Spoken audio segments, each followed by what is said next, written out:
গণতন্ত্র সবচেয়ে বড় উৎসব ভোট, সেইখানে আপনি লাইনে দাঁড়িয়ে সাধারণ মানুষ ভোটারদের সাথে ভোটে অংশগ্রহণ করলেন, কি বলবেন?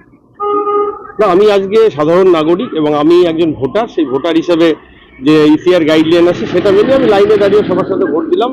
এবং গণতন্ত্রের যে এই মহোৎসব চলছে সেই মহোৎসবে আমরা সবাইকে আহ্বান করব যে সবাই তার মতদান করুক। এটা মানুষের গণতান্ত্রিক অধিকার এবং সেই তার গণতান্ত্রিক অধিকার প্রয়োগ করুক। আপনার আন্ডারে তো 7টি লোকসভা বিধানসভা কেন্দ্র, কিভাবে সারাদিন কাটাবেন? না, সারাদিন বলতে ইসিআর যে গাইডলাইন আছে আমি সেটাই মেনে চলবো। এমনি সবার সাথে ফোনে যোগাযোগ হচ্ছে, কার্যকর্তাদের সাথে কথা হচ্ছে, এই অবধি ঠিক আছে। সকাল থেকে ভোট কেমন শুনছেন? না, এখন অবধি তো কিছু বিক্ষিপ্ত আমি সমস্যা শুনেছি আমাদের রায়গঞ্জে, তাছাড়া বাকি আমাদের এখানে ঠিকঠাক আছে। বেলা বাড়ার পরে দেখা যাবে কি পরিস্থিতি হচ্ছে। তবে প্রশাসন সতর্ক রয়েছে, ইসিআই এবং তাদের মুভমেন্ট খুব ভালো হচ্ছে। আমরা চাইবো যে খুব তাড়াতাড়ি যেন ভোটে, কিছু কিছু পোলিং স্টেশন খুব স্লো চলছে, সেগুলো যেন তাড়াতাড়ি হয়। সেখানে অনেক ভোটার রয়েছে, মানুষের কষ্ট হবে, একটা গরম চলছে।